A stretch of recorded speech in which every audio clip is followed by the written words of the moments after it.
This is our war, and this is our plan of attack. Banks have become an essential threat to our democracy. So consider this justice. Thank you for listening to Revolution Radio at freedomslips.com, the #1 listener-supported radio station on the internet. Please help support this station so this battle can continue forward. Revolution Radio!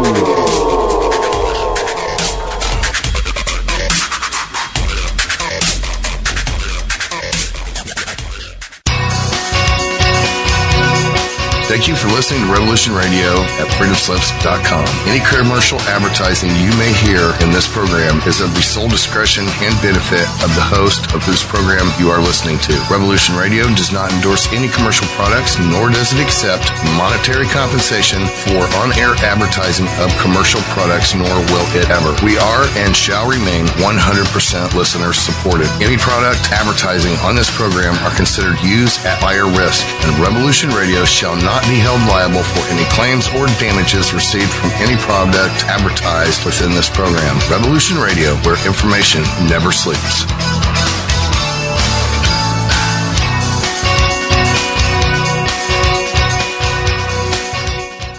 How healthy are your arteries? Deteriorating circulation has a number of early warning signs. High cholesterol, high blood pressure, fingers and or toes often go cold.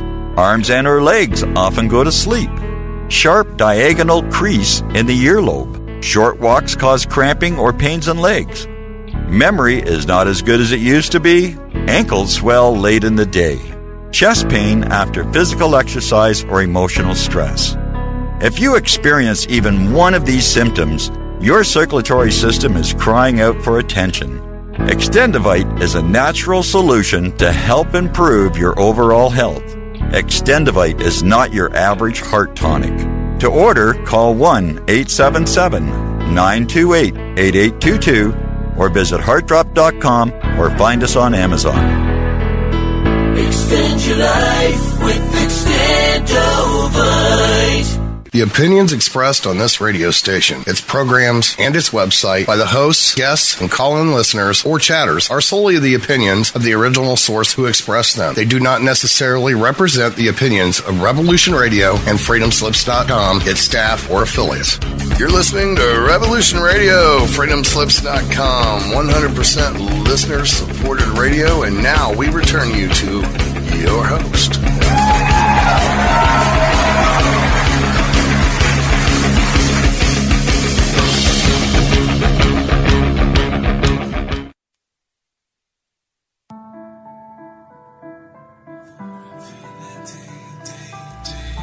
Do you feel as if you don't belong? Do you know you were meant for something more? Well, you were.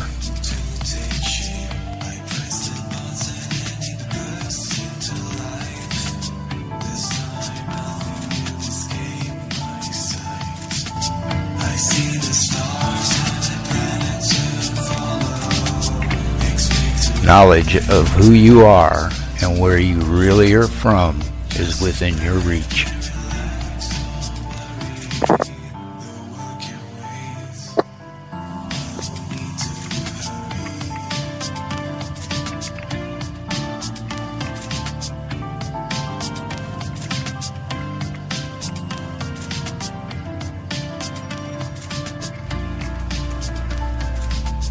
Join Janet Kara Lessin and Dr. Sasha Lessin as they search for the answers as they open up the Stargate to the cosmos.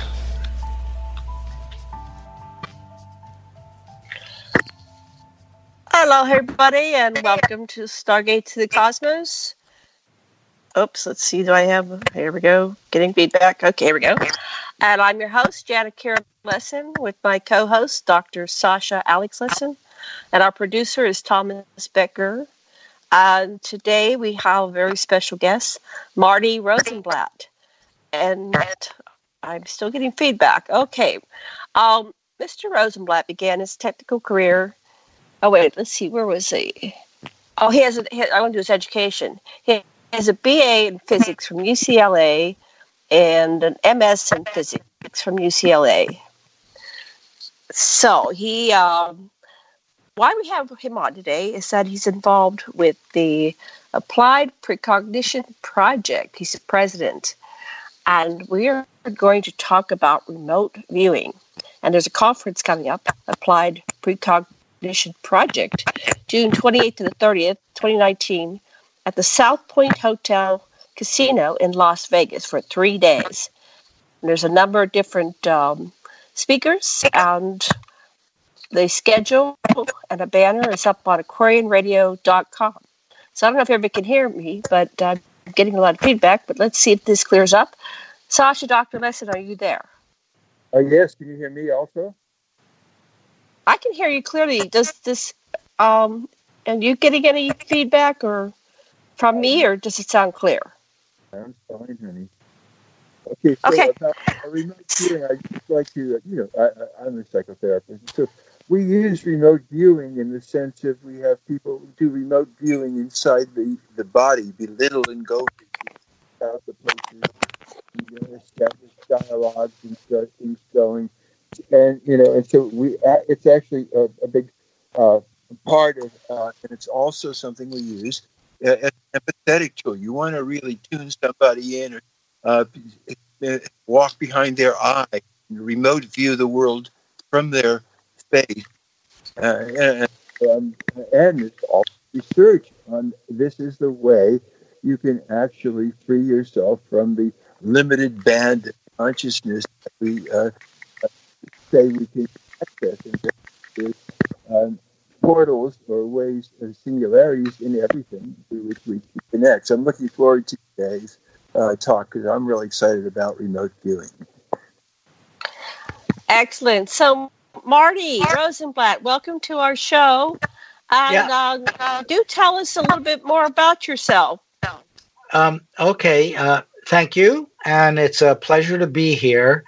I don't know if you're getting any feedback from me, but I was getting feedback from both of you. So I don't know how that can be fixed. But let's just move forward. As you said, I'm a physicist, but my interest in psychic phenomena goes back to when I was rather young and read so much about these strange miracle stories that would go on, and things which seem so incredible, and yet you'd hear enough stories about it that there was always a spot in my head which said, you know what, I think there really is more going on than the normal linear way we think of the universe going forward in time in only one direction. For example, precognition, too many stories about that, plus lots of other psychic phenomenon. And when I was in UCLA, I actually got a job. There's somebody clicking. Something is going on. Somebody's making noise. I don't know if you can figure out who it is. I don't know. Sasha, please mute. Who? You. Sasha. Yeah, there's some noise coming from you. So mute for right now. Okay. And then when you want to talk, put it on. Okay, good. Okay, so then I actually got a job involved with the Defense Intelligence Agency as a subcontractor. And this was in when I started working with them was like 1970s, but mid-1970, I read one of the first peer-reviewed papers that came out on remote viewing. And I went to the DIA and said, hey, you guys need to know about this because, this is an amazing phenomenon. And the guys at SRI, Stanford Research Institute, have really put something together, it looks like. And they sent me as an independent scientist to evaluate what was going on there. And I met Hal Puthoff and Russ Targ back then, and this was relatively early in their work cycle, and their work and everything was super impressive. It was the first scientific work I had ever seen in the psychic field. And not only did they talk about regular remote viewing, they were talking about precognitive remote viewing in their paper. And it turned out that of all of the comments, it was the precognition that got so much negative response from the scientific community, because precognition, getting information from the future, it just blows the normal concept of cause and effect. And so I have been really interested in remote viewing, following it closely since then. And then I started about, 19, 20 years ago, a company called Physics Intuition Applications, and that went into the Applied Precognition Project app, which is at appliedprecog.com. Marty, I just got to. Can you tell what horse is going to win and who's going to win what tennis, stuff like that? It's hard to hear you, Sasha. What are you on the laptop or the phone? Telephone. Tell me to be on the telephone. Yeah, we need you to go on the laptop. Can you get it onto the laptop now? Yeah, hang that up and get on the laptop. Okay. Sorry about that. He wants to know if you can predict if the horse is going to win. That type of thing. That's been done. We, in fact, it's harder because there are 20 choices in the Kentucky Derby, usually about 10. And we actually have one group. We have multiple groups in app. Some predict sporting events, and one does do horse racing. But what we found over the years is, at least in my opinion and many people's opinion, but not everybody, it's best to stay with binary ARV. So people who are doing horse racing now will do things like, will the favorite win? But what we're mostly doing with sports are what's called over and under, or the underdog versus the favorite in a sports event. But my personal interest is in predicting financial instruments, up and down with stops and limits. So we are using this in a way which allows us to wager and make money. On our website, we have one of the tabs which talks about precog professionals.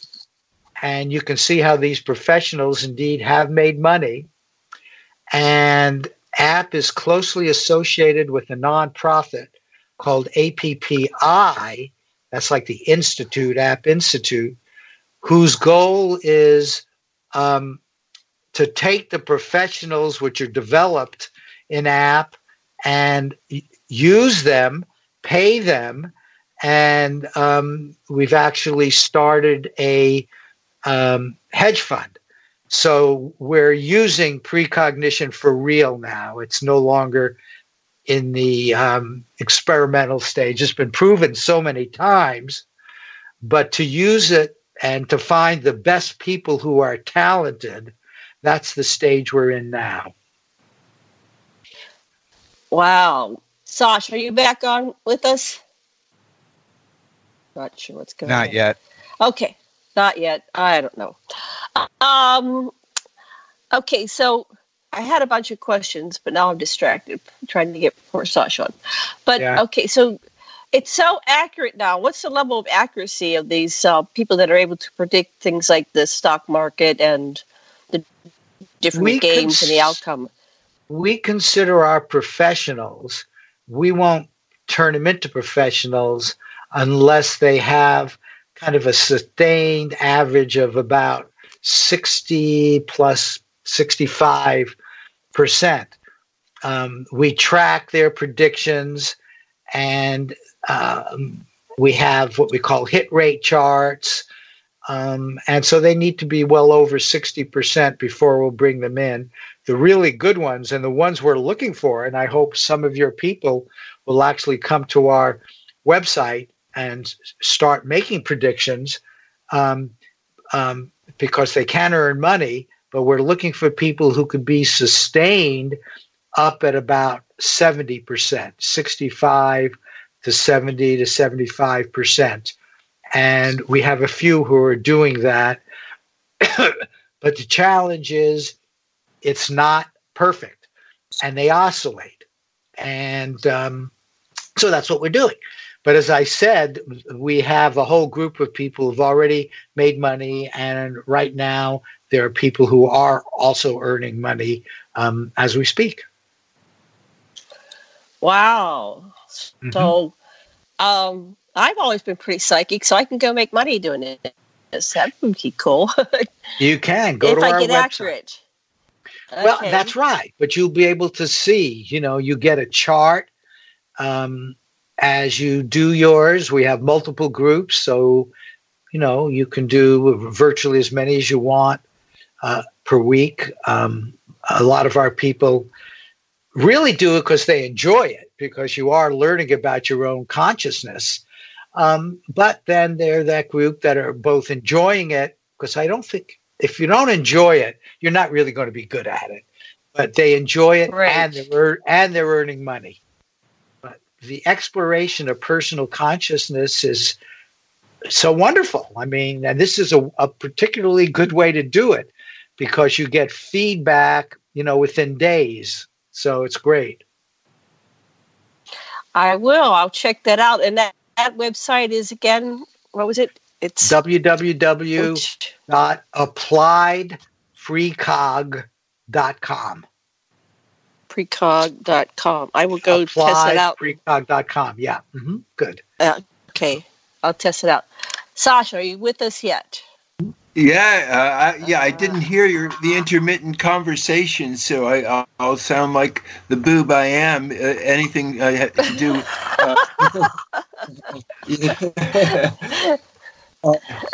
However, one thing, you're not a boob. I'd like to really ask you about that, if you already covered it, then don't bother about it. But Penny Bradley and others talk about the fact that since we're no longer bound by space-time, and that the people in the ICC, International Corporate Conglomerate, actually have mastered it, and there's actually people that go back and try to mess with space-time and change the future, and then there's a group called the police of the time lords, like Janet is a time lord, and they try to correct it before. And it's like there's this amazing picture that people give me once they free themselves of thinking of the narrow space-time constructs in which we live. Well, yeah, that point of view is wonderful, and people are doing that. I would quarrel with one word you used, and that is changing. In my opinion, the center of consciousness, and I have a model which involves consciousness is fundamental, and then a universe of collective consciousness, which has in it past, present, future, stuff that is outside of space and time. All of that is in there, but you don't change it. In the now moment, you create it. Now, our intellectual mind has a very hard time understanding how you can help create the past and the future, and yet that's what our precognition is all about. And wait, that's I want to wrap my head around that again. So yes. Say that again. Yes, say that one more time, please. Let me tell you, and I think this is the best way to get how weird this is, but how it works. There's something that we do that's called associative remote viewing. So imagine we want to do a prediction on a particular stock. Right now we're using SPY, which is like the Standard & Poor 500 divided by 10. And let's say we want to predict whether it's going to go up or down with a stopper limit of a move of 1 point. So which is going to be hit first, up 1 or down 1? So all we do is call that up or down. Now, people are asked to predict the nature of a photograph that they're going to see in the future. So in the now, when they do their remote viewing, they describe a photograph they're going to see in the future. They don't necessarily need to know that we, as the tasker, have specified 2 possible pictures. Say one's the Eiffel Tower and the other is an underwater scene of a submarine or something like that. I just made that up. The remote view, and the Eiffel Tower might be associated with up. The submarine might be associated with down, a down move. Let's say the remote viewer gives you a transcript, and for associative remote viewing, often the transcripts are 1 page, maybe 2 pages, and they start saying water, structure, roundish type structure. Oh, long, heavy, big. And then they'll have other stuff which is not relevant. But clearly this person was describing the submarine. And that information came from the future.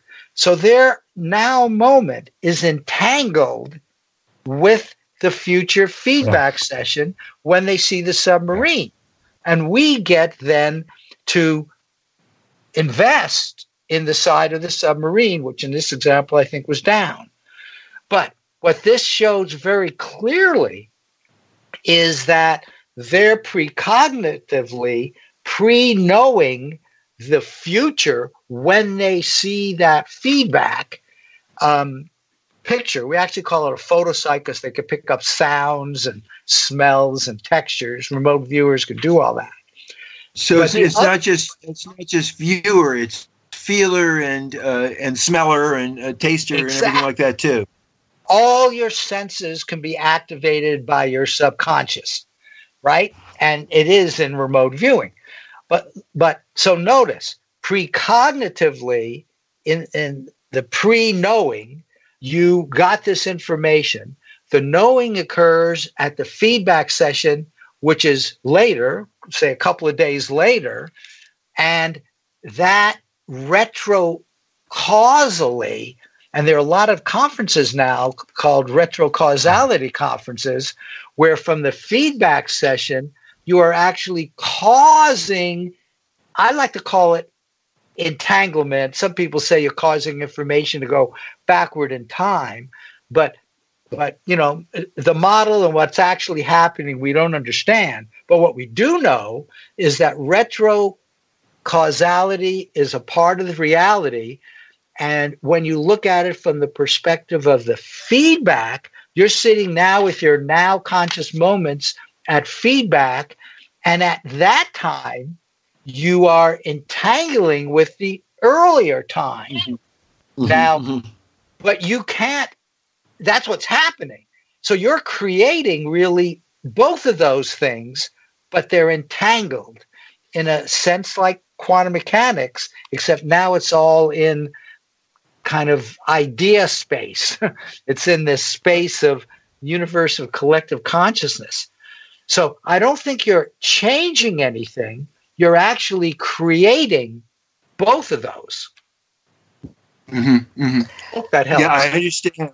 Yeah, it really does. I understand. I remember when I was a kid and I was going to go in to twist my little sister's foot, and I heard in my head, I heard my father's voice saying, "Don't hurt your little sister. Pet her. Make nice to her." And that was when I changed the reality.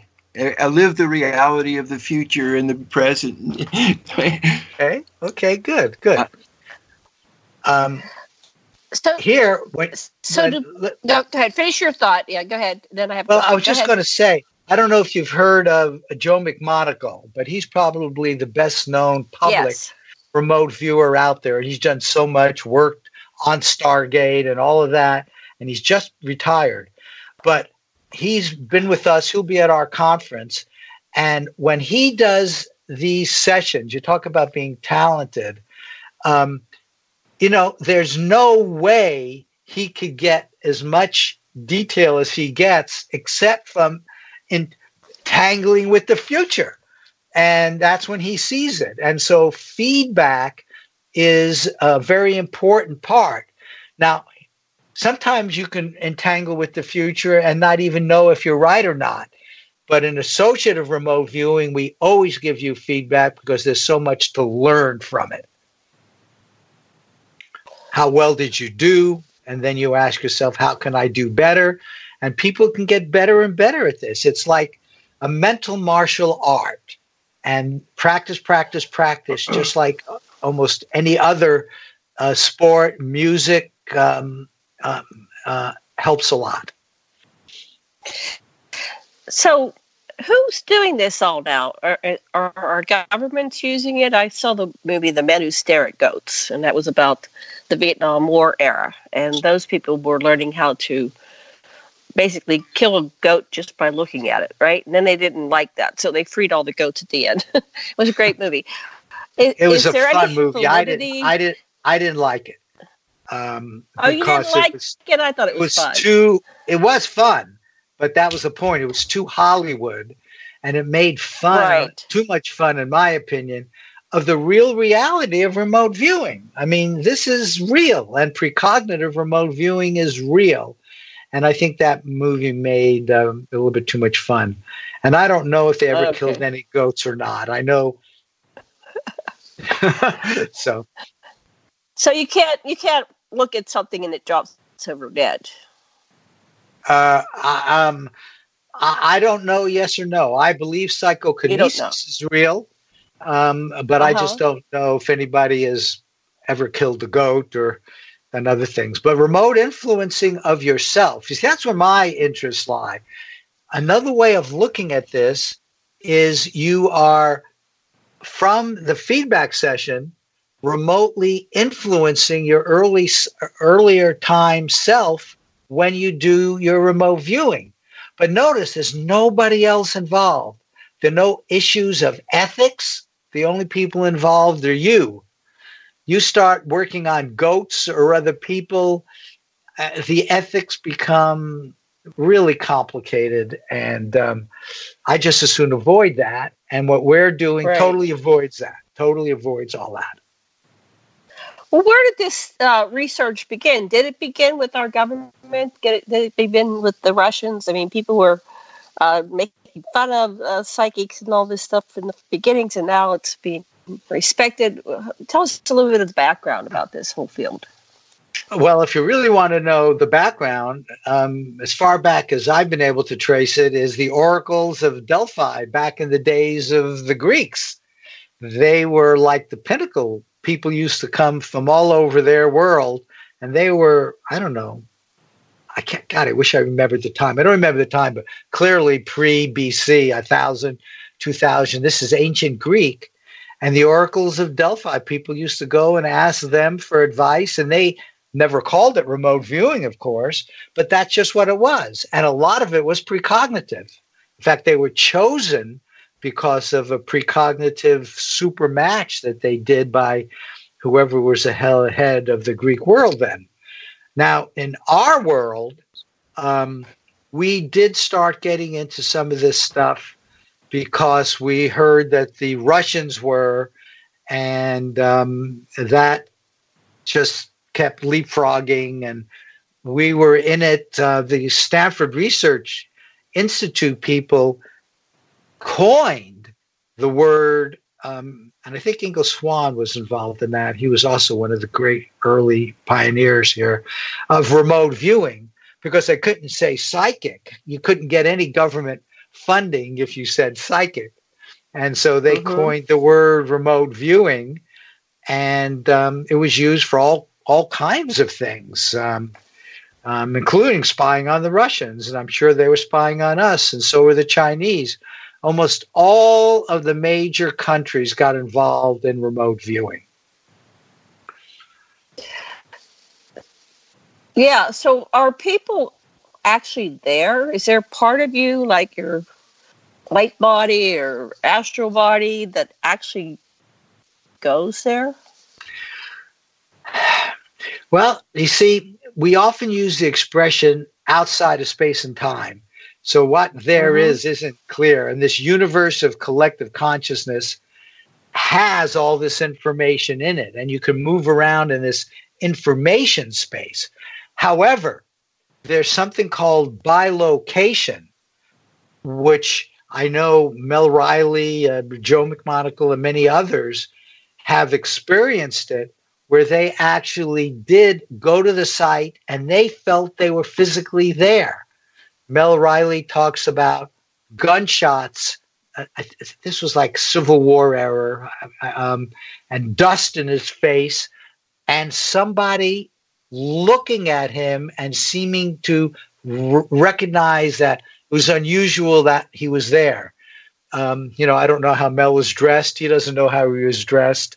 But in bilocation, you actually do send some of you, just as you were asking, to another location.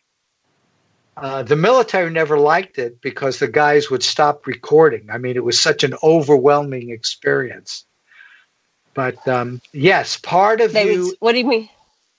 What do you mean stop recording? What, they were supposed to be recording it, and then how are they recording it?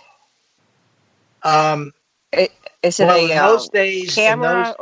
There were, they would be recorded, mostly voice, some recording, but the viewer would be writing a transcript, just like we'll ask you to do when you come to our website. And so that analysis can be done on it. But as soon as you bilocate, the experience is so strong, they stop talking, they stop writing, and it's only when they come back to a more normal space they give you what they remember, but they don't, remember as much as their experience. But yes, I do believe a part of your consciousness does go to like the target. You're looking at something, in our case, at the feedback session. You're looking at a picture, but your mind, normally, if you saw a big picture of a waterfall, you could almost hear the sound of the water, cascading down and hitting the water below. And so your consciousness actually goes to the site rather naturally. And I do think part of you is indeed there. Yes. Yeah, I've heard stories where people might be spying on somebody else, and then they're seen, and then they have to get out of there because they're noticed. Have you heard those type of stories? Yes. Lynn Buchanan once told me a story just like that, where that must be where I heard it. Yeah. They went someplace and somebody else, another remote viewer, was there, and they noticed each other, and Lynn left. It was some secret meeting or something like that. I mean, the implications of all this will lead ultimately to a major paradigm shift. And that's really why I'm involved in this. I think it's important to do this paradigm shift. It's important to know that we are greater than we normally see ourselves as. And that's because we are conscious beings, all connected to everything. That's what the universe of collective consciousness basically says. All that is all connected. And we are one. All of this is very spiritual, ultimately. Mm-hmm. So I had a friend one time, and he said that the government was kind of trying to recruit him because he was very psychic, and he was afraid. And he said, if I ever disappear, he was kind of paranoid, afraid. If I ever disappear, they got me, and this and that. Is there a faction that might take you away and you'll never be seen again? I don't believe there is. There have been a few stories, in particular, Pat Price, but he was supposedly taken by the Russians, not the U.S. government. And all that's totally, I'm even sorry I repeated it here, hypothetical, no proof. But he died mysteriously. That's all I know. But I've never heard of anybody else, and I'm certainly not afraid of the government doing anything to me or the people we're involved in. In fact, I happen to believe, just like there's and this is just me personally, I'm not involved with the government now in any way any longer, but the non-disclosure that you're seeing with UFOs, I think you're beginning to see a non-disclosure with things like remote viewing and precognition. I think the government is finally going to let more and more information out on all of their work in both of those areas. Hey, ETs have consciousness. They're connected to this universe of collective consciousness. I'm sure they use telepathy. Telepathy is another side capability. Well, I see it as being all connected. Go ahead, Sash, your turn. But go ahead. Just when you look at it, it's an oxymoron to call it remote viewing, because remote is a spurious dichotomy between near and far. It's all one, right? I agree with you. In fact, let me see if I can think of the word. The people at Princeton started an organization, PAIR, Princeton Engineering Anomalous Research, and they called it something else. Though I think it might have had the word, they might have called it remote sensing. Because when you look at precognition, it's like remote in time. But I happen to agree with you. I think it's all in the eternal now. It's all outside of space and time in a real sense. But when we are living in this physical world, and we are, isn't that marvelous? Then words like remote, make sense in the physical world. But we also have this capability to do things outside of space and time, in something like an eternal now, where all the conscious now moments of every sentient being, past, present, and future, is already out there, even though we're creating it in each now. So the intellect. Well said. Thank you. Okay, thank you. So I think it's all connected, the ET stuff, and where do we go when we die? Where are we going when we're remote viewing? The psychic phenomena, time travel. We can travel with our minds. We can go into space and the universe. I think it's all, in my opinion, from my research and what I've been exposed to. Now, I heard someone told me, based on what I told them, and that Project Stargate, I was somehow part of Project Stargate. Can you be a part of a project and not be aware of it? Can they be, looking at psychics that have ability and have them in these programs and utilizing their information? Because I astrally project since I was a child. I travel to other planets. I have all this stuff going on all the time, and I talk to Sasha when I wake up. I go, oh my God, what was that? It's so real. You can feel the wind on your face. You can, smell things, hear things. It's just so real. So anyway, comment on that, both of you. Well, first of all, that's so wonderful, Janet. You're clearly psychic. So you're well past that point. I would love to have you apply this to associative remote viewing. You go to another planet, you get all these feelings. You have no idea whether it's correct or not. Your experience was real, but that's all you know for sure. The beauty of associative remote viewing is you get feedback every time. And you can now see how accurate you are, and you can use that feedback to improve getting more and more accurate. So I really encourage you and anybody else who believes they're psychic to go to our site, appliedprecog.com, and start doing this and build up a track record. And then I would love to get more and more professionals involved. So, yeah. I definitely will. I wasn't even aware of my options. I'm so glad this show's happening because I was like, what do I do with all this stuff? I've spent my whole life not knowing what to do with it. So that's awesome. Yeah. And tell your friends, because again, what we want to do is, we want to make money, but we want to make money because money speaks to society. When our hedge fund becomes very successful, that will get known. And how did you do that? Precognition? Retrocausality? What is that? And that's the reason I'm doing it.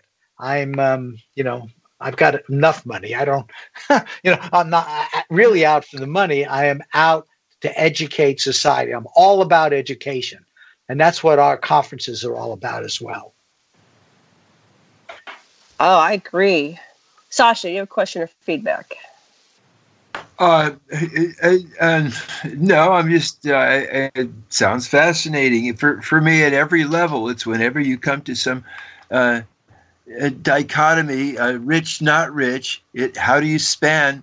It's just another split of sides of you, both of which have something to contribute and rise above it. And so I see a basic kind of a systems analysis. It sounds like so much fun, and having lots of money is groovy if that's what you're into. For me, what I really like is, and I can see money as a vehicle, is I really like being able to share with more and more people, and especially share stuff like you're doing, Marty. I mean, this is inspirational. All the money that I earn is going into education, giving classes. Wow. That's why we made it a nonprofit organization where we just want to educate. So as we make money, we'll just open up, workshops, more and more workshops, low cost, so we can get more and more people involved and find those people who have talent or who are willing to work to get the talent. I'm a believer that maybe not everybody can get to Carnegie Hall, but there are a lot of other places great musicians can perform. And I think most people, if they stick with it, can get really good at this. Hopefully good enough, to become professionals. One thing I find that's really, really interesting is if I have my clients or myself remote view from different chakra centers. So if I have my heart-centered subpersonality as the remote viewer, I get different kinds of things than if I have my cognitive or child sub-self as the viewing consciousness. Wow, that's very interesting. I have never heard of that before. But you know what that might really be good for is describing and sketching the feedback target, okay, which, it's not really a picture, it's the place, and you can pick up all the sensory, but describe it from different chakra levels because you'll get different levels. That would be, I hope you come join us, and why don't you give that a try? That might be a really good a good approach because you would get different information, from one chakra level, you'll get, maybe colors, but another one, you get feelings if there are any people there, some of our.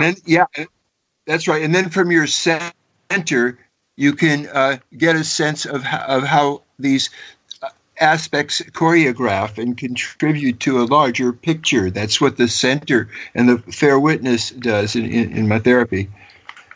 Well, that's wonderful. In fact, we have and give great importance to what we call the Gestalt. It's sort of the first impression you get. And that's just what you're talking about. That's important. Absolutely. Right. I love what you're doing, man. Really. Yeah, we're all on the same wavelength here. It's great. Well, this is fascinating. I had no idea where we'd go. Now, one of the things I'm really interested in is working with extraterrestrials. And so it appears that that's kind of like my job at night. where I'm going off planet, I'm interacting with other extraterrestrials. I've had experiences, and it's like, what do you do with it? I tell my husband, he's a therapist, and we try to figure it out. Is that real? Am I crazy? Is it something actually happening? So I would love to get some validation. But we interview a lot of experiencers, those who've had interactions with extraterrestrials, and it appears that there's something that happens when people are interacting with extraterrestrials. They get more psychic. There's some kind of awakening of those abilities. So I wonder, that might be a whole direction to take this, working with people who are contactees, because apparently they're being taught how to use their abilities like telepathy and talk telepathically with other beings. Have you had any experience with extraterrestrials in your experience? I haven't personally, but it would be fascinating to have people come and see if it's easier for, or they get a higher kind of sustained hit rate, if in fact they have been taken by ETs. That would be fascinating. I mean, we could obviously do that correlation. So bring them along. That would be great. And I know a lot of people who identify as psychic. I mean, a lot of people. And so I'm going to encourage all my friends to come on down and figure out. So, yeah, go ahead. You were going to say something, but I'm just struck by how we can affect time, actually. We can affect it. So we can change. Am I correct? Can we change our reality and make it a better place for me and you and everybody? Can we do something like that with this? Absolutely. I'm a great believer in creating the future reality. And this, okay, let me just say a little bit more about the UCC, Universe of Collective Consciousness. It has everything in it. So it has past, present, and future conscious now moments in it. But guess what else it has in it? It has all the probable conscious moments, because the equations of quantum mechanics are in there. That's how we get our physical world. It starts at a level of ideas, comes up into the physical world using the physical equations. But probable futures are in there too. Now we get to give more energy to various probable futures by imagining them. That's an idea in the health industry, which goes back a long way, right? Imagine your cancer being eaten by little Pac-Men. I remember that was the example I used to use. Okay. And when you do that, it helps create that very future, which is the one where the cancer is gone. But none of these things work all the time. And you have to understand that the understanding in the sense of normal physics, being a physicist, I love those equations, but we're going to have to learn to work in this idea space and operate in this idea space. So it isn't that you're changing anything. You might be changing direction. Okay, there's like inertia.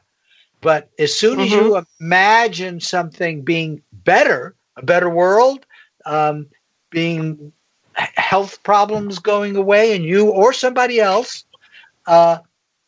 you are changing the inertia a little bit. Now, how much you have to do to make it a conscious now moment where the person's healed, I don't know. I don't know how that works. We all heard and know about these miracle stories with healing. And they happen, they happen. We don't fully understand why, but it was created, and what was changed was the direction of the health. But you just created that moment to moment to moment. And okay, that's the best I know how to say it right now. Right. So I'll give you an example what happened to me, and this might make sense under how you're. Yeah, I was shown on a spaceship 24 potential future histories, timelines, or multiverses, however you want to symbol it. And they asked me, after they showed it to me, one was the complete annihilation of planet Earth and everybody in it. And it basically, the planet blew up, became stardust. That was one end of the continuum. And then there were all the variations on the themes over to the other end, which was total utopia, total peace on all levels. And then they said, which one do you choose? And then I chose third from the end because I wanted something left to do. And then I was back on Earth. So I understand the potentialities. I understand they all exist. And if you change it, you're actually shifting to a different timeline. Is that the way to symbol it? You're going in a different multiverse. It could be billions and trillions of timelines, just based on the observer participant. Yeah. Go ahead. My view is very close to that, except I see all the multiverses in the realm of possible universes. In other words, quantum mechanics predicts that, yes, from this moment, there's an infinite number of possible futures, like an infinite number of multiverses. But those are possible. What actually happens is the conscious moment that you experience now in this physical world. And there's only one of those. Your now moment happened right now. It'll never change. Okay? You're listening to me right now in this now moment, in this physical universe, the one physical universe that you live in. So my point of view is they were asking you about 24 possible multiverses. You can call them multiverses if you like. And sort of saying which is the one that you would like to live in the future. And you gave the third one from the utopia, some energy by choosing that.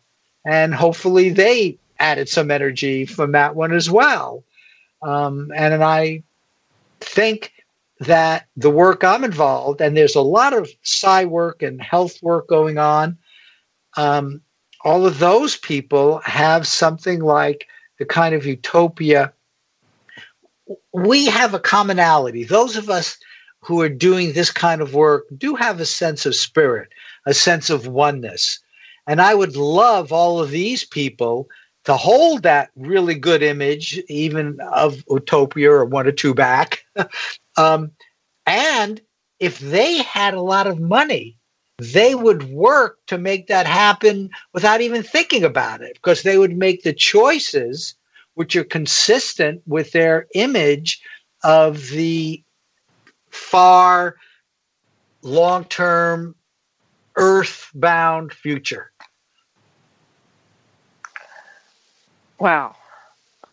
Sasha, your turn. You there, Sasha? Yeah, there's a whole number of different ways of creating that. I was listening this morning to Robert Reich talking about how you can basically create situations so people have more abundance, and the more abundance they have, the more they spread it. And it's I can just see you're talking about cycles of abundance, rolling cycles of abundance, if I got you right.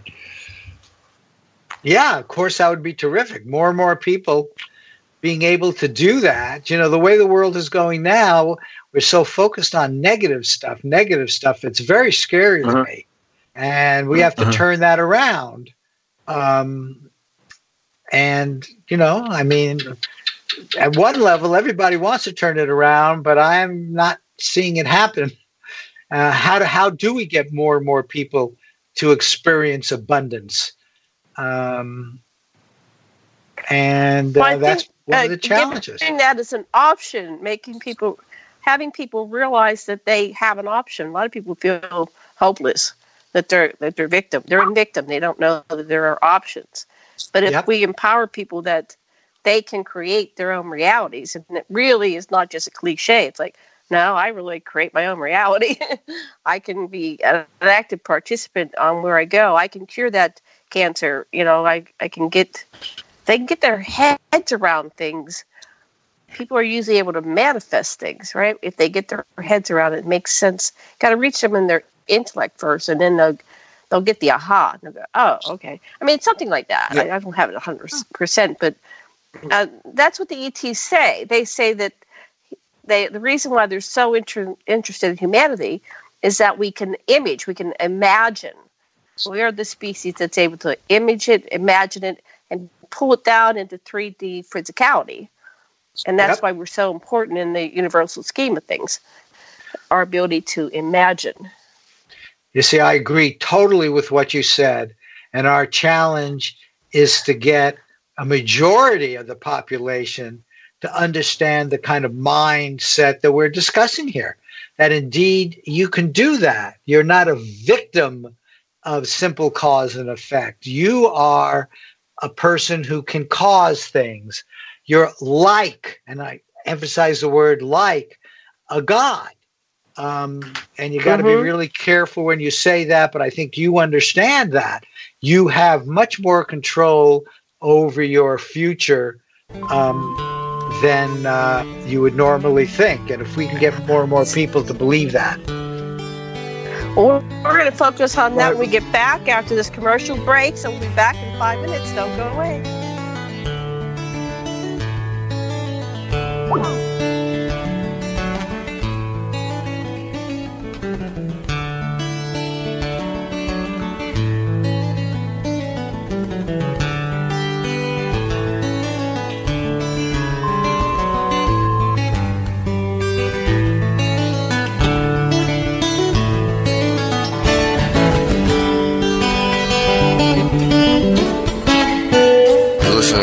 Radio at freedomslips.com, and we'll be right back after this message.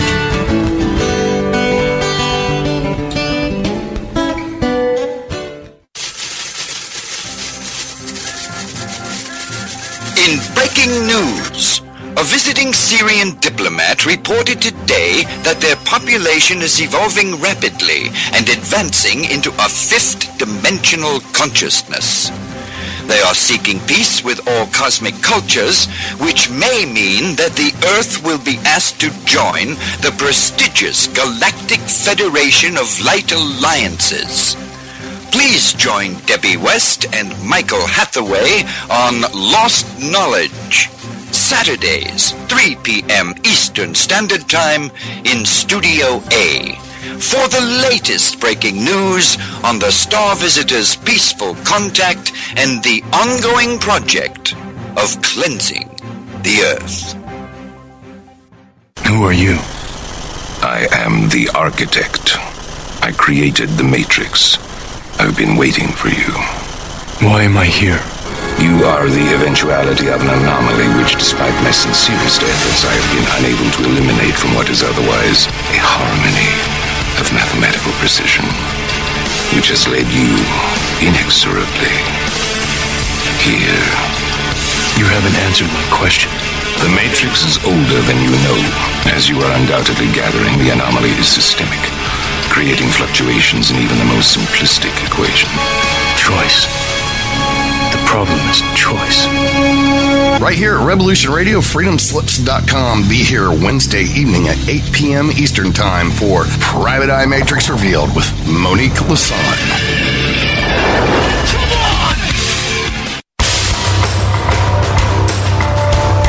Hello, my name is Mr. Rowe. I am the host of Reality Extraction on Revolution Radio at freedomslips.com.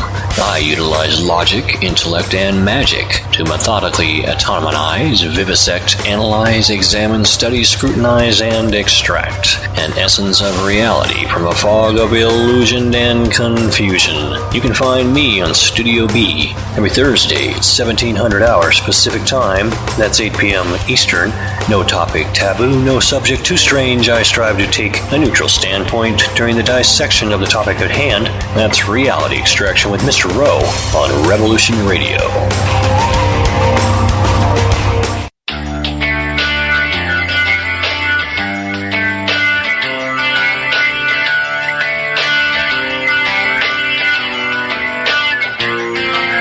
This is Thomas, a.k.a. a Mad Painter. I'd like you to join me Monday nights, 10 p.m. Eastern Standard Time for Open Canvas. Don't forget to bring an open mind. Yes, folks, that's right. Bring an open mind to an open canvas. Again, that is Monday nights, 10 p.m. Eastern. UFOs to government corruption. This is Revolution Radio, freedomslips.com. You don't need to expect us. We're already here.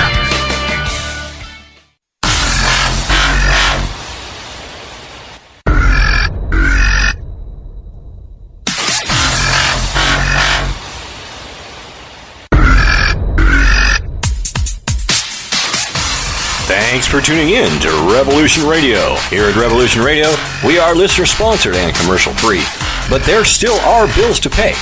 In order to raise some needed funds to cover the cost, our station is offering a silver special. In the continental United States for a $60 donation, or in Alaska, Hawaii, or Canada for a $70 donation, we will send you an uncirculated 2018 1-ounce pure silver Eagle. The $70 donation, the extra 10 is to cover shipping, by the way, outside of the continental United States. When making the donation, you must put Silver Eagle promo in the notes on the donation. And thank you for tuning in to Revolution Radio at revolution.radio and freedomslips.com. Without you, there is no us. Revolution Radio, where information never sleeps.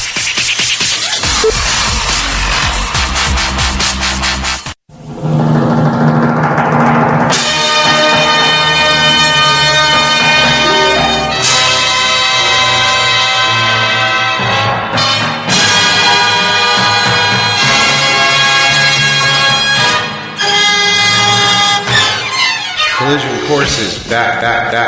Schedule will be on Revolution Radio every Saturday night, 6 to 8 p.m. You get outer space. You get honest answers, real researchers, truthful answers, and a place to engage with questions. Take part in the discussion. Revolution Radio on freedomslips.com hosts Collision course every Saturday from 6 to 8 p.m. Eastern, 5 p.m. to 7 p.m. Central, 4 p.m. to 6 p.m. Mountain Time, and 3 p.m. to 5 p.m. Pacific Time.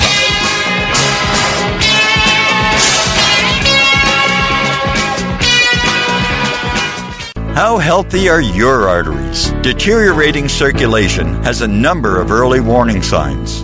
High cholesterol, high blood pressure, fingers and or toes often go cold, arms and or legs often go to sleep, sharp diagonal crease in the earlobe, short walks cause cramping or pains in legs.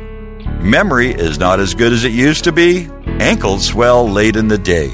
Chest pain after physical exercise or emotional stress. If you experience even one of these symptoms, your circulatory system is crying out for attention. Extendivite is a natural solution to help improve your overall health. Extendivite is not your average heart tonic.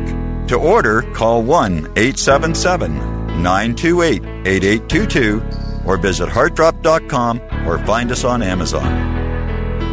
Extend your life with Extendovite. The opinions expressed on this radio station, its programs, and its website by the hosts, guests, and call-in listeners or chatters are solely the opinions of the original source who expressed them. They do not necessarily represent the opinions of Revolution Radio and freedomslips.com, its staff, or affiliates. You're listening to Revolution Radio, freedomslips.com, 100% listener-supported radio, and now we return you to your host.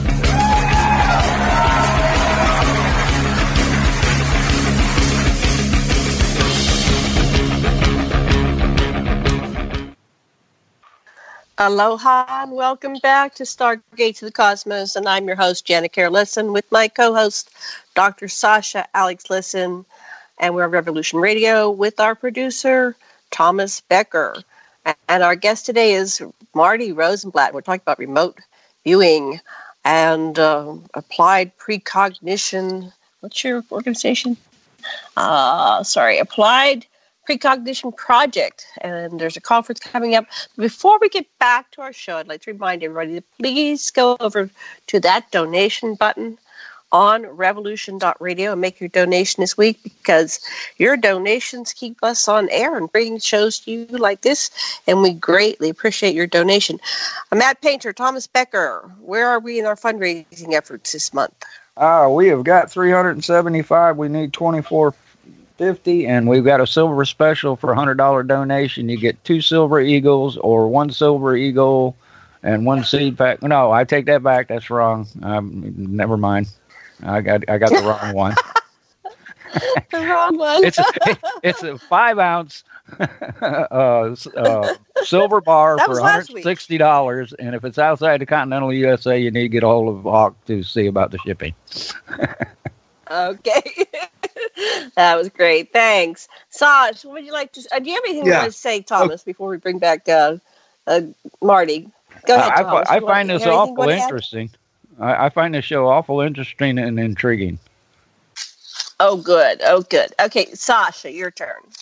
Yeah, okay, so we were talking with Marty about atemporal causality, and this is the existential model, which I sort of live by, too, which is even if you don't think that you caused the universe, you can, if you imagine that you did, you and take responsibility, you say, I can at least choose my reaction to what seems to be coming down.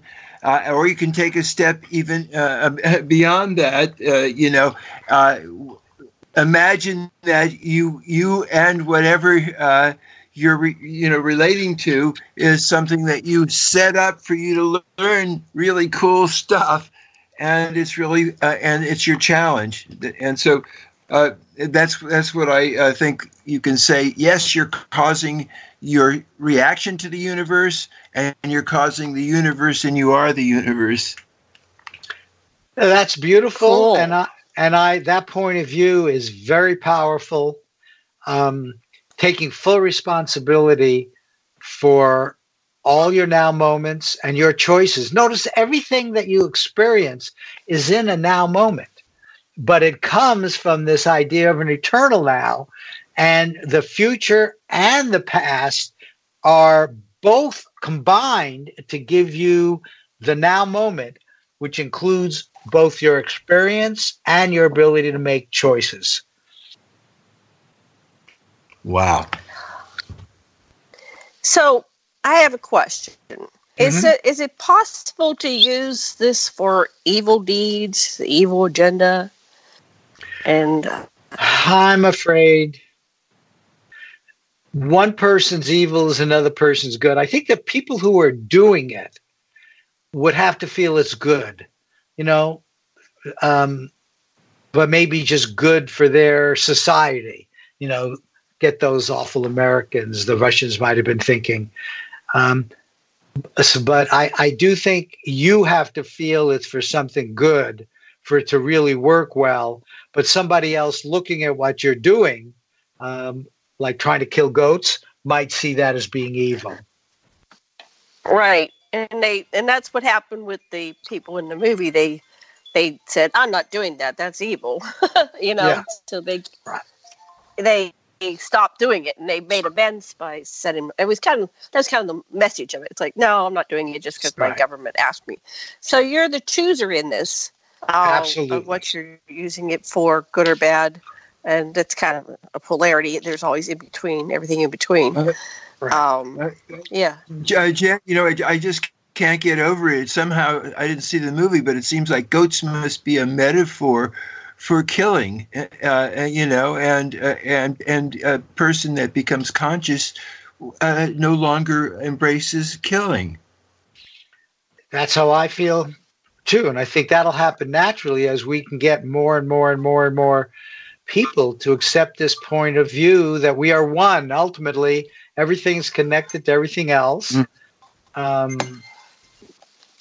But, that's our challenge. And there are a lot of us who are working on it, but we're still a very small fraction of the population. But I think we're a growing portion of the population. So I think so, yeah. Somehow, amidst all this stuff that's going on, it seems like we are waking up despite it all. Yeah. We are getting conscious. and there is hope for humanities. Do you get that? I just think in all times and places, there's always been people that have been able to contemplate larger realities. And what's happening here now is an opportunity to communicate among the different communities, and it's like I feel a sparking that we're causing the perturbations in the timeline, if you will, that is a larger system that we're a part of, and we can feel. Yep. Yep. What were you guys laughing about? When I was during the break, I was going to the bathroom. I heard my husband laughing. What were you laughing about? What was going on? You probably don't want to know. Talk about. Oh, you can't talk about that. Okay. I have a question for you. I have a question, Janet. Can I ask you a question? Yes, the ETs were asking you questions. When you make psychic contact with them, can you ask them questions? Like, which one of the probable futures do they see happening for Earth? That'd be kind of a really cool question to ask. Yeah, well, we'll have to do that experiment. I will ask them.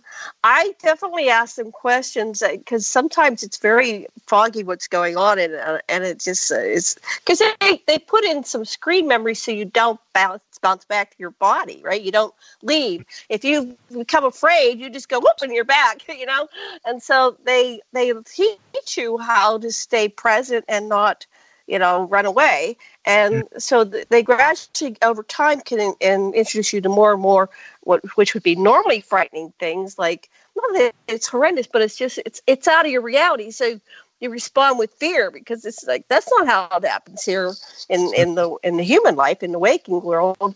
And so for example, now the ETs can project into my living room or my bedroom right in the middle of the day. And I don't have a fear, fight or flight gut reaction. So I do ask them sometimes. I go, wait, is this, and I'll ask, is this real? Is this a real? Oh, who am I talking to? Oh, it's the Anunnaki. Oh, how many are here? Oh, because one time it's this huge meeting with 100,000 beings. And I asked them, I go, how many are here? I mean, I couldn't even count that. And they go, well, there's 100,000 beings here. Oh, and they were all unique individuals. So I will definitely contact you and your organization and do some experiments because, I didn't know what to do with this all my life. And I'm sure there's other people out there. You don't know what to do with your psychic abilities. And part of it's like embarrassing. I don't want people going, oh, can you do a reading for me? Because I don't want to be like telling them about their lives. I like people to find their own answers, right? So I don't want to be that kind of psychic, like I'm going to do a reading for you.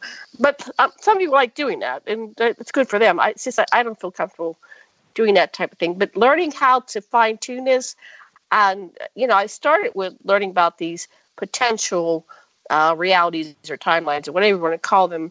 So learning how to adjust them to bring us into a positive outcome would be delightful for me to teach people because right now it's too crazy right now. We need some more goodness in our world right now. I agree. And I think one of the ways to do it is to convince them directly that they are much greater than they think of themselves as being.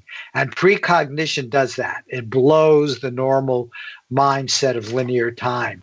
That's why I think it's so important as a part of just what we're talking about, because you can expand people's consciousness. They begin to see that the universe really permits all kinds of stuff which the normal worldview of linear time would say is impossible. So this is wonderful. Go ahead, Sasha, your turn. Well, I think it's really interesting when you ask somebody else or allow somebody else to do a psychic reading of you compared to when you learn how to tune into your own psyche and know yourself and your aspects and and I think it's very you give someone immense power of over you to hex you or to influence you for good, but you've given away some power when you let somebody else define you. I suggest you go inside and find yourself. Amen. I agree with that totally. And let me connect that with associative remote viewing. There's something called AOLs, analytical overlays. And that's when the intellect, your normal ego self, which is a good thing. That's sort of the way you operate in the physical world day to day. Takes information which came from your subconscious, which has a different feeling. Okay, this deep part of you, the information that comes from there is different than the information that comes from your intellect. And so you can learn how to do just what you're talking about. Absolutely. And I know that devout people in every spiritual tradition, can identify with the archetype of unity consciousness, however that culture gives it to them, and that's a big that allows them to have a spiritual quality to what they do. Yep. Right. So the issue for us is, how do we influence more and more people? How do we get that first 2% to have it integrated in their life? And what's your answer? So what do you come up with? Yeah, what's your answer? My answer is, I'm doing my thing. We're talking like this to activate, hopefully, other people who will either want to join us, but I know it's not going to be just us. This is going to be a lot of people doing different things on how they're moved. Self-healing, that's the second most important thing I'm working on, and maybe the first most important, but it's hard to quantify. And I have actually given some lectures on that. The subtopic of our conference, we talk consciousness is fundamental, but then health, wealth, and wisdom. And we always talk a little bit about health because it's very much the same thing. If you can activate the way feeling better for health would be, and you can heal yourself, make yourself better, that's very valuable. And as more and more people learn how to do that and share that with others, that's a way of getting these 2%. But I can only do what I'm doing, but I know full well that there are many others doing it in other ways. In fact, the fellow who is going to be teaching psychokinesis at our conference, he's doing it as well. Imagine a person that now sees that they can move something inside a sealed container. That changes them. They now begin to realize that they are more powerful in a positive sense, that their consciousness is, than they used to previously think. And it opens them up to all of these positive ideas that we've been talking about. So you were talking about the 2%. Did we cover that, or did I forget something? What is the 2%? I don't remember which one. It was actually one of your people, I think, that brought it up. But it goes way back to Maharishi, somebody or other, that said if you can get 2% of the population to go like for world peace, it could happen. 2% was sort of like a tipping point number in their opinion. But it's just an opinion. Mm-hmm. I mean, I'd like 50%. Ultimately, we want 90%, where, I just like you, I think the idea of 100% utopia may be impossible. There's an uncertainty principle in quantum mechanics, and I think it extends up here. We've never seen a remote viewer, an associative remote viewer with data, get 100%. I had one person, the most I've ever seen is 19 hits in a row with some passes in between, but we ignore passes, which is pretty darn good.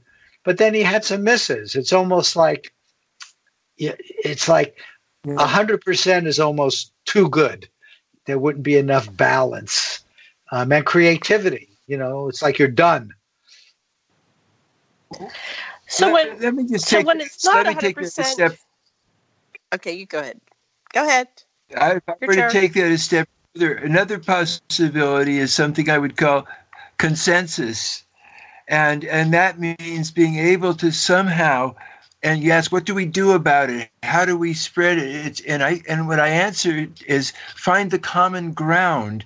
The love that whoever the apparent other has is what you can relate to because you have love inside you. And so once you get antagonistic Uncle Fred to talk about what he cares about, you'll be able to communicate again.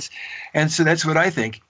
That's the answer. Feel your empathy with one another, and that's what it's not remote anymore when you view from another person's perspective and see the world from their eyes. Right. That's right. That's beautiful. And I think more and more people are starting to do that. There are lots of people that get large audiences that are onto this. Lipton, I'm thinking of now, Bruce Lipton, his whole approach, he's into all the same stuff. Deepak is into all this stuff. So the word is out there. What's missing is people kind of doing it and taking it for granted, integrating it in their life all the time. It's still considered exceptional to be doing this rather than normal. But that's direction, when it becomes normal with enough people, we'll be on the other side of the consciousness paradigm shift.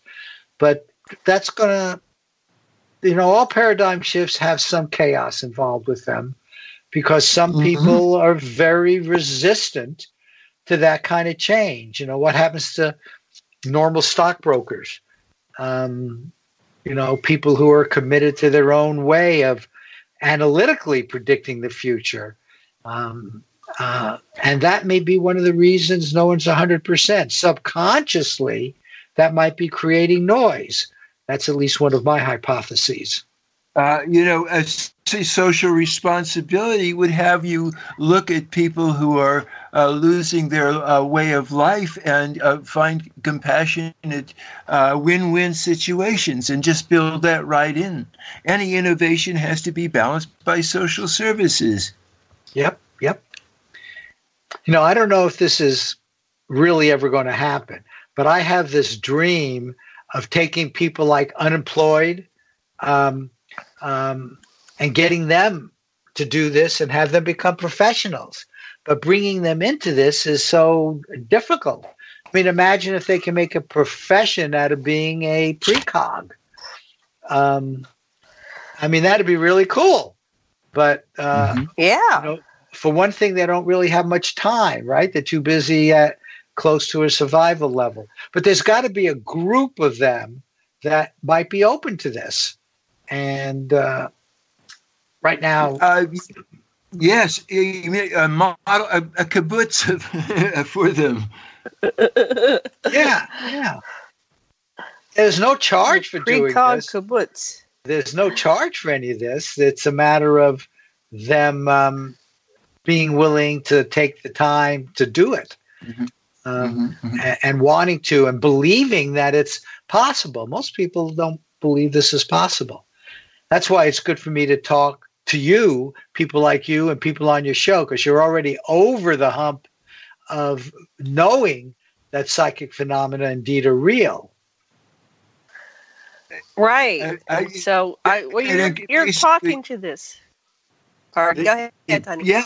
Prosperity. That's, the more everyone that's listening to us is prosperous, the better world they can help make it. I love it.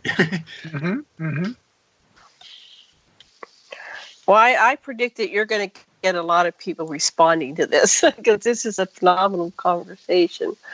Let's see, we have like another 15, 20 minutes, maybe. Yeah, about 20 minutes. let's see, where do we want to go next? When you personally remote view, what's the strangest thing you've ever encountered? For me, it was sort of interesting. It's not all that strange and unusual, but it was for me. Many years ago, I always tell people, and people always tell me, that all of your sensations are active. And I was doing an ARV study, and I drew something to look like a lighthouse and everything, but I smelled the sea.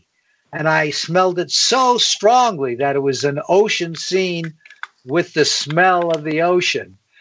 And I still remember that so clearly. And that was just a biggie for me. Again, there's so many other people who would have more sensational ones. Mine is not sensational, but there it is. If you let me, just because I am hoping, and you indicated that I'll get a lot of response to this, I want to make it really clear how that should happen. If they go, and you go, because I know you're interested in this, to appliedprecog.com, right there, there's a tab near the top that's for membership. And then you can ask to do free membership. It gives you a choice for full membership, but don't do that. Just go down a little further, and you can fill out 1, 2, 3, 4, 5 lines and a message. And all you want to do is say, I want to have a free membership, and that's it. And then we will bring you in, we'll send you information, tell you exactly how to get involved in this. There's also one of those on the main welcome page. It's a little further down where you can ask a question. But on our website, you can find all kinds of places. And I'm willing to do one other thing. I will give you my email address. If you don't want to go to the website and you want to contact me directly, you can do that at Marty, MARTY, at P, like for physics, -I, intuition, -A, applications.com. That was the first company, P-I-A.com. Marty at that. But I really would prefer you to go to the website just to get familiar with that, and then contact us and we'll get back to you. Okay. Well, everybody rush now. Do it now. They will. You're going to get a lot of people. What I want to know is more about, what do you do at these conferences? How does this work? And where's your conference going to be held, and when? Okay.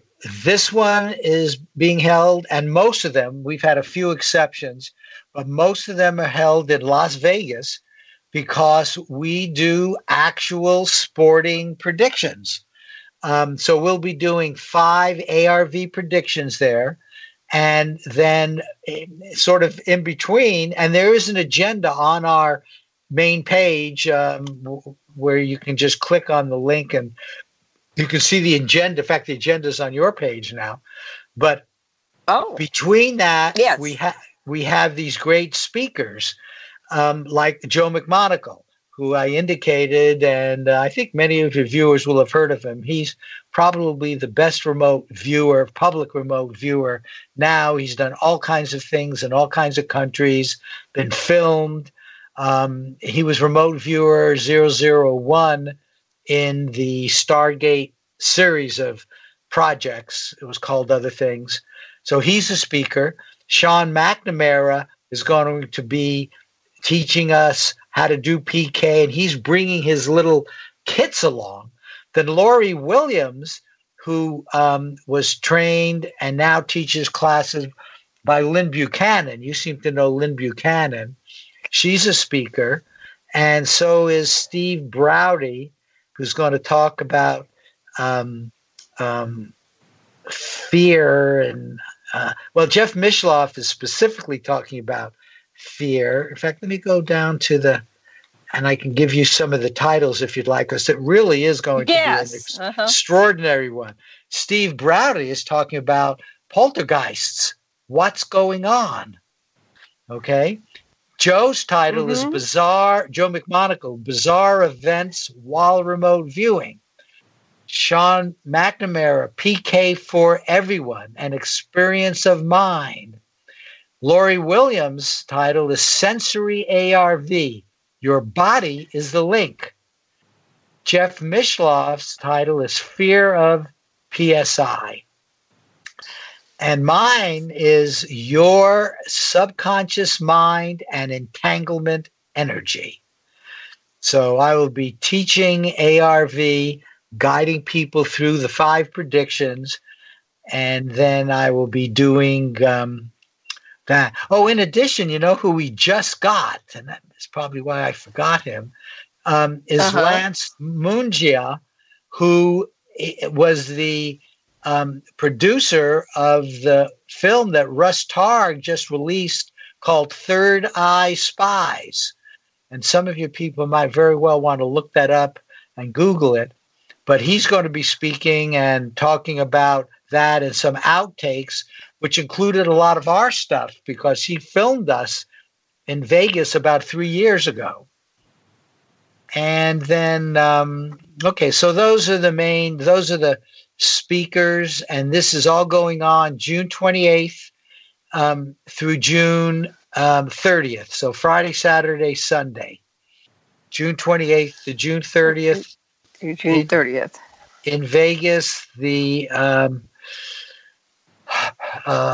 hotel is the South Point Hotel and Casino. Sounds exciting. Yeah. Sasha, where are you, babe? Hello, sweetheart. You there? My mic was muted. So. More questions? Okay. Yeah. What would you like? Or do you have stuff you want to convey to our listeners about, remote viewing, what it is? Oh, I know what I had a question. Poltergeist. You mentioned poltergeist. I grew up seeing ghosts. So ghosts are different than poltergeists. But does that all fit in this whole thing that you're talking about? Absolutely. Yeah. So where are these people that die? Do you have any idea where they are? No, but let me relate to that and answer. If I have to share one important thing, what I believe is important with you and your audience, it would be that the world we live in is much more magnificent and mysterious than we think it is. And getting involved with precognition in particular opens you up to a whole world which includes so many of the other psychic phenomenon like ghosts. And I want to explain to you why I believe there's a strong connection there. When you really get into precognition and you now know deep in your gut, you just know it's real. As real as the fact that I can, tap on a desk and I can feel it and hear it. You know that precognition is real. It changes your world view of the universe totally. For me, the biggest change was that I know there is, after the physical world, a soul, a spirit of mine, uniquely mine, which lives on. While I'm in the physical world, that body has like a signature, like my genes has a unique genetic signature that ties my physical life together. But I also know there's a spirit there. It's not my physical mind that does precognition. It's something much, much deeper that obviously lives on. It's outside of space and time. And so I no longer fear death. My worldview includes everything is now connected. And in this physical life, I am working to get better and better at using it. And every time I kind of work it, I feel I'm deepening myself. And that's what all the rest of the people can do once they start just getting into this world. And I really do recommend precognition because it gives you analytical feedback. Yeah. The ego, remember, it's the ego, it's the mental mind that needs to change its point of view to get that the world is more mysterious, more magnificent than the way most people consider it to be. And that's wonderful. Yeah. Yeah, I really dig what you're saying. What really happens is when you look at precognition before the thought, you have to say, well, there must be a thought before that thought, and you can identify with the thinker. In existentialism, we call that epoche. You just keep perceiving yourself as the perceiver until you realize you're all of it. I just think this is an incredible tool that you've operationalized in a way that just people can get. And this magic weekend, like you're going to be doing, how many? Are you going to do workshop too? It is a besides workshop. The presentation. No, that's so where everybody is going to be doing 5 associative remote viewing predictions. And it turns out baseball is the active sport there. So we will be predicting what's called over and under.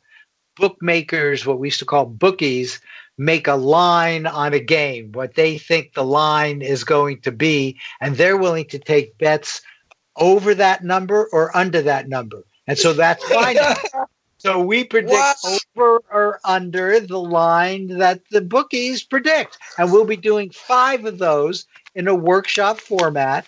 Everybody will be doing a remote viewing session and a feedback session. And then we discuss it and people learn, and it's amazing.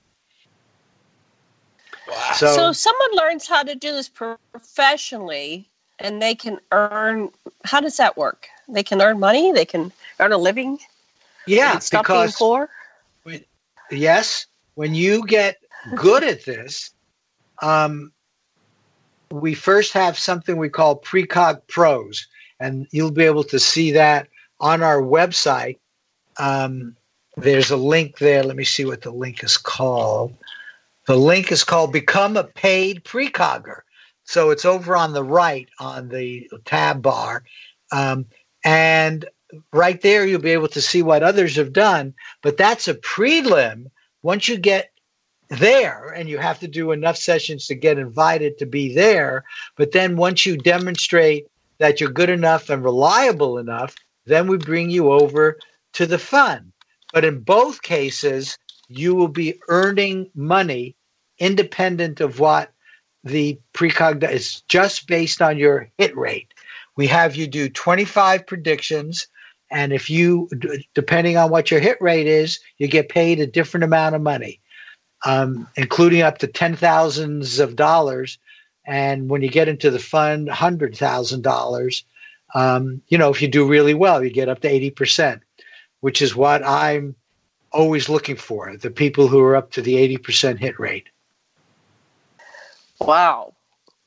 And you can help people develop that. Yes, that's what we do. Now, let me be clear on that. We help them up to a point for sure. But then guess what it becomes? You need to do it yourself. You need to, we can only take you so far. And then you need to go and work with your own subconscious, with your own communication channel, which is between your conscious now moment and this universe of collective consciousness. All that is, the matrix has got so many different names. Every culture has a different name for it, but it's being able to focus that key energy, to be able to focus it where you want it to get information. So you could do the same thing for healing. You could say, what can I imagine that would heal people's emotions and bodies? Absolutely. And imagine them feeling so much better about themselves and others. That would be the approach. I have on our website a place with a bunch of free past webinars. And for full, yeah. So there's just so much on our website. I mean, I really encourage you people to go to appliedprecog.com and explore, because we've been doing this now for a long time, and there's a lot of information there. And it's worth spending some time there, and then ask us to get you involved in the group. Cool. Yeah, definitely. I'm looking at it. What else do you want our listeners to know about yourself, your work, the work of other people, the work of your organization? Well, the organization has over 1,000 free members.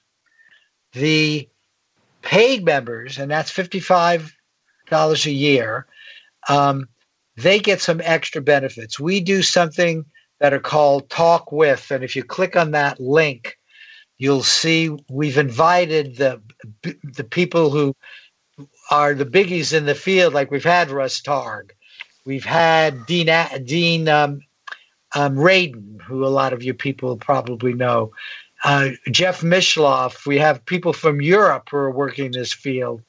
Marilyn Schlitz, that used to be ION's research people. So we bring all kinds of people in for special talk with where they give full-up presentations. We use Zoom. Plus, if you're a paid member, you can be a member of more than one group. Free members are able to be part of one group, and they can do one prediction a week. Paid members can do virtually as many predictions a week as they want. We have a lot of groups. A lot of people are doing 5 predictions a week now. And I think that's really good. Joe McMonagle used to do at least one full remote viewing prediction 6 days a week. So he is a real believer in practice, practice, practice, use it or lose it. And so we do encourage people to do as many of these as they can, because each one is a learning experience. And so that's at that level. My motivation for this really is to be part of the paradigm shift to this consciousness, new consciousness paradigm, where all the things we've been talking about will be taken for granted and somehow integrated in our society, which is just not the way it is now. You know, there are people out there that are doing it, but it's not well integrated into our society. So what do you do when you find a rock star? You get when you get someone that's really talented, what do you do? Well, that's like a Joe McMonagle. We have others that were in the Stargate programs, and we bring them into our Precog Pro, but then ultimately the fund. They become what we call all-stars, and they're going to help the fund, make money and ultimately become more visible to society. Well, that sounds like very interesting. And I do have a number of friends, so I will turn them on to your organizations. Okay, and a lot of them are economically challenged because they're older and they're retired now. And I don't know if you're retired, but retirement means you just go down, your income goes down substantially, and everything else goes up, and you're supposed to survive. It's like, wait a minute, everything's gone up more expensive, and my income isn't not keeping up. Anyway, okay, we got about 10 minutes left. Okay. So let me go to your site and see what I had. Some questions. Do you have any questions, Sasha? Yeah, indeed. Listen, Marty, if you were Minerva, if you were the total wisdom of humanity as it exists throughout at this particular time, what would you like humanity to know from this remote view, that wisdom, and give us a wrap, would you? Okay. One of the things which I think you mentioned, and I do think as part of a wrap and feel deeply is very important, is to recognize that this universe of collective consciousness, this matrix, this deepest level of reality really consists of ideas, and it's outside of space and time. It creates the physical world, but there's much more than that going on. And fundamentally with it is love. I was with a place called the Monroe Institute, which some of you people might know. And Yes. I was in a guided meditation. This happened many years ago when I was just thinking of making this the field I wanted to devote myself to in my retirement. And what I came up with then, and it's been reinforced so many times after that, they had us go through 4 pools. And in those pools of water, what were the most significant things? And the ones I came up with, which to this day I think are just so important, and I'd love to share it with you, and I'm glad you asked. Love, wisdom, beauty, and joy. In my opinion, down in this UCC, shared with everything that goes on there in a very big way, are love, wisdom, beauty, and joy. Wow. Aho. Yeah, I don't know what else. I don't know what else to say. I mean, we live in this. This is the world we live in, and I focus on precognition, just because I believe it's the best way to bring people into this loving world and get them to be wiser. Cognition has to precede precognition. Right. And the fact that there's retrocausality, you know, when they really get that you can influence the past, that you can create things to happen in what seems to be the past at the time you're doing it. And that's remote influence, and the word remote in the way we usually look at things, but it really isn't. You are able to influence yourself at an earlier time to get this fantastic description of something you're going to see later in the future. So you're remote viewing the future, and you're retro causing at feedback time that information to come to you. I mean, that's a mind blower for so many people. It really is. So it's a way of ameliorating some of the suffering. It's beautiful. It's really a way of ameliorating some of the suffering. It's beautiful.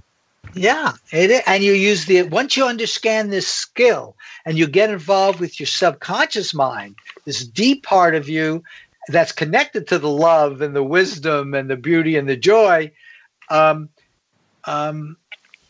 it just changes things. Right? And you can use it for anything. I mean, you're building up now a conversation with the deepest part of yourself, and you can use it for health. You can use it for whatever you want to use it for. Yeah. Are they actually doing that with the Montauk Project? Are you familiar with Montauk and the Philadelphia experiment? Is that is that technological, or are they using some of this? You know, I just don't know. You know, I'm involved in this field. No. I had the secret clearances and all that, but I did not get involved in any of that kind of work. And as soon as you start influencing other people, I never got involved in that. And I'm glad. I like to stay away from the ethics of doing that sort of thing. And I think people who get involved with realizing their own what they can do for themselves and then share it with others. You know, once you understand how beautiful this is, how amazing it is, you then just simply share it with others. And I think that's going to be the most powerful way for this to grow. But you do it to deepen yourself and to do things that feel good to you. And I trust this community. See, that's what's so beautiful about this.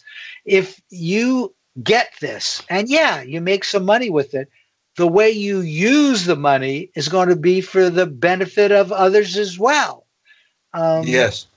And getting that is important because a lot of people have hangups with money. And that's one of the things that you need to work through. Many people need to work through with their subconscious that, you know, not all people that have money are bad.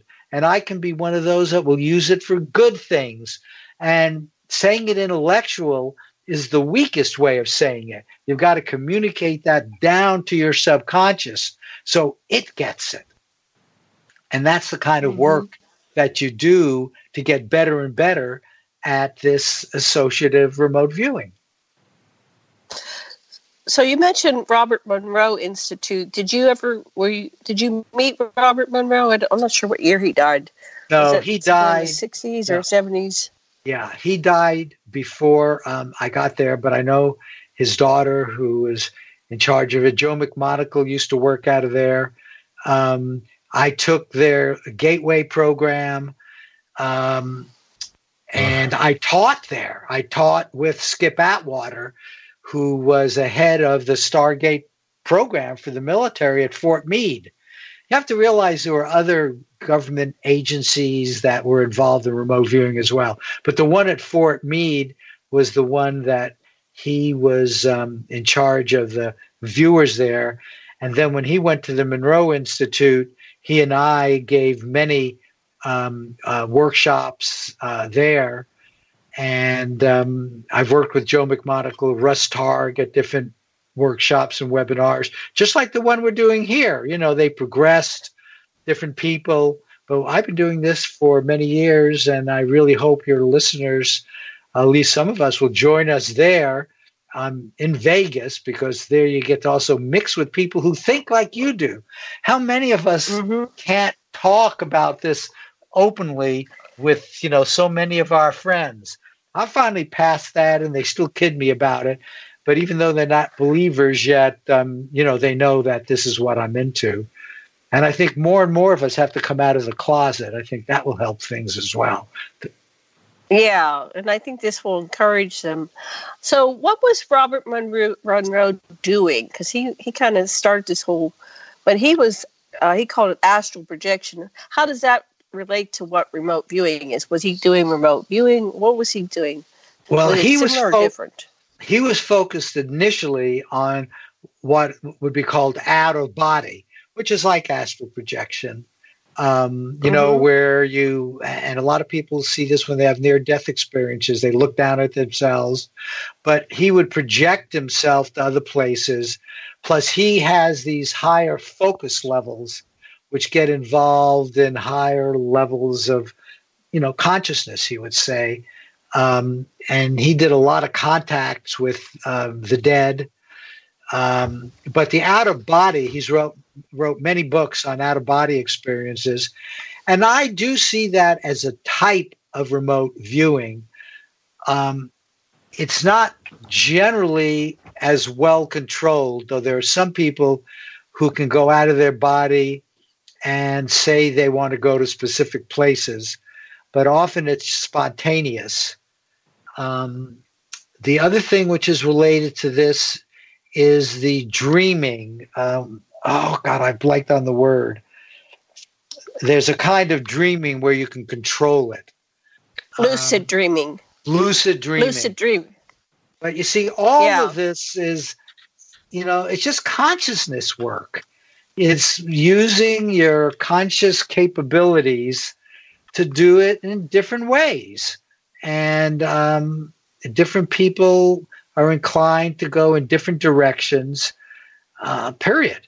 But they're all just connected to the real capabilities, deep capabilities of what I call the subconscious mind, which is the intermediary between this UCC, the all that is place, etc., and your conscious moment. Because really your consciousness and everything that you do in this physical world occurs in a conscious moment. Getting that concept is so important. And once people think about it, they agree with that. I mean, all I can do is something which happens in this now moment. I have memories of the past. Well, it turns out precognition shows you can have memories of the future. All of this are part of the capabilities of consciousness via your personal subconscious mind. Wow. So you can have memories of the future. That's a wrap your head around that. Well, do you have that's any another- memories of your future? Sure, every time I do ARV. Like, tell me about a memory of your future. Well, I remember I do ARV and pictures, photo sites, what we call Picture. it. So I do that, but I also am using this for personal images of the future, which I think will be much better for me and my family. There are health issues around, and so I do spend some time visualizing much better outcomes than they're experiencing now. So yes, I use this, and you think it helps, they get better, but how do you know? But you see, you never know if how much of the influence was due to you or not. That's why I say do precognition, where you can calibrate and improve your communication channel. And that's the end of our show. Thank you, Marty, so much for coming on. Thank you, listeners. Say aloha, everybody. Aloha. You got everything. Here and now. Aloha.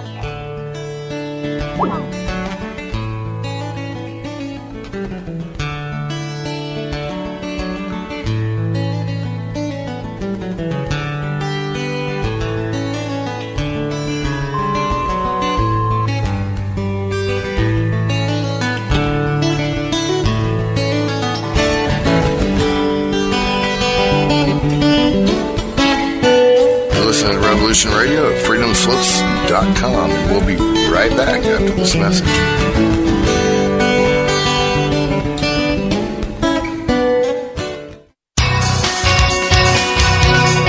Thank you for listening to Revolution Radio at freedomslips.com. Any commercial advertising you may hear in this program is of the sole discretion and benefit of the host of whose program you are listening to. Revolution Radio does not endorse any commercial products, nor does it accept monetary compensation for on-air advertising of commercial products, nor will it ever. We are and shall remain 100% listener supported. Any product advertising on this program are considered used at higher risk, and Revolution Radio shall not be held liable for any claims or damages received from any product advertised within this program. Revolution Radio, where information never sleeps.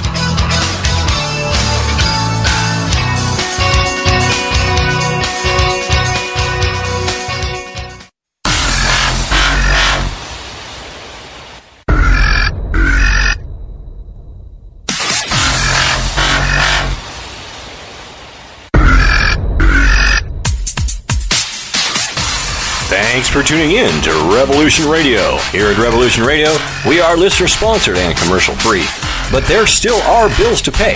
In order to raise some needed funds to cover the cost, our station is offering a silver special. In the continental United States for a $60 donation, or in Alaska, Hawaii, or Canada for a $70 donation, we will send you an uncirculated 2018 1-ounce pure silver Eagle.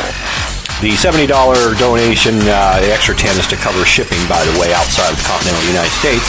When making the donation, you must put Silver Eagle promo in the notes on the donation. And thank you for tuning in to Revolution Radio at revolution.radio and freedomslips.com. Without you, there is no us. Revolution Radio, where information never sleeps.